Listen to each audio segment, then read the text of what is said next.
Hello. Welcome to Sound and Communications VIEWpoint.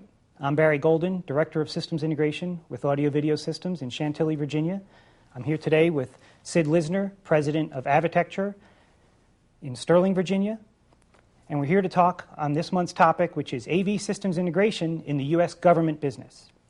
Now, Sid, you and I just happen to both be in the Washington, D.C. metropolitan area. We're both major players in the federal government AV systems integration business. Many people are not familiar with that environment. Can you help point out a little bit of the things that you and I are familiar with from that perspective that others might not be? I think doing business, Barry, with Uncle Sam is a lot different from what I'm told than doing business with corporations, universities, and other parts of the United States. Federal procurement is heavily burdened with regulations passed by Congress on who can sell what and how to Uncle Sam. So those of us who do business with Uncle Sam have had to learn an awful lot about federal procurement.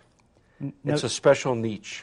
No doubt. I tend to agree with you a lot, Sid. Our firm has years of experience in this market. We've got people who are very specialized and know all the acronyms that are out there in the federal government space, know the expertises that the government is looking for in some of these specialized vertical markets, and know how to make the business happen. It's not just good enough to have the technical solution, but how to make the procurement happen and how to make the execution work seamlessly.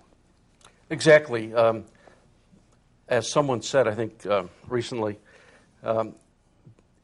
in corporate America, one builds relationships, and after that, you do your work.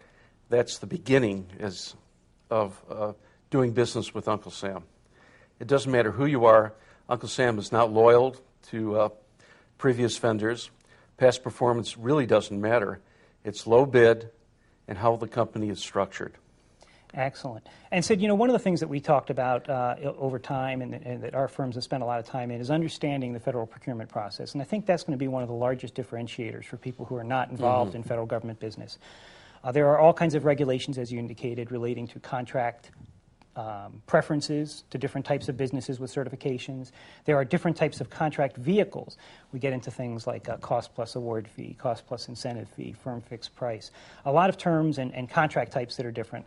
It might be worthwhile for us to review briefly maybe some of these special designations and contract types. Can you elaborate on some of those? Well, there are some special vehicles that don't seem to exist anywhere else, like SOUP, GSA, Eagle contract. They're important for those of us in the Washington area. They're hard to get onto. To qualify takes a long time.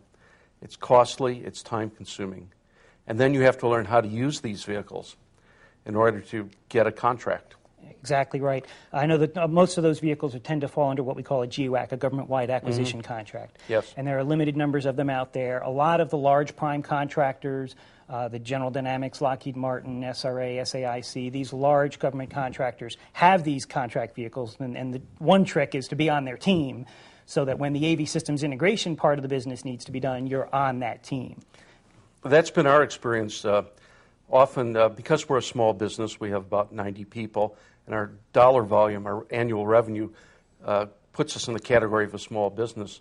A big company will turn to us so they can justify to Uncle Sam that they've hired or they're working with a subcontractor to meet certain social and political goals set by Congress.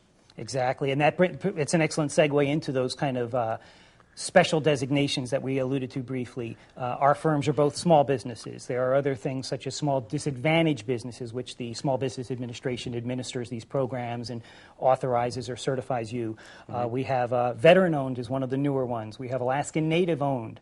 All of these different socioeconomic groups have favorable procurement relief under these regulations.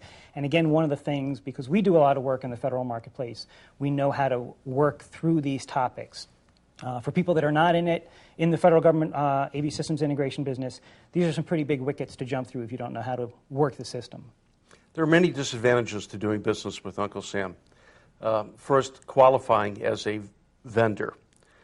Does your company have the right number of people of a certain designation? Secondly, you have to have the right financial support. Uncle Sam is notoriously slow to pay. So it's important to be able to deal with very old receivables, or to have a banker who understands federal business. So you've got a client who doesn't care how well you've done before, beats you up on price, and pays you slowly. These are all significant challenges, and we will address more of those, but at this point we're going to take a break. We'll be back in a moment after these messages.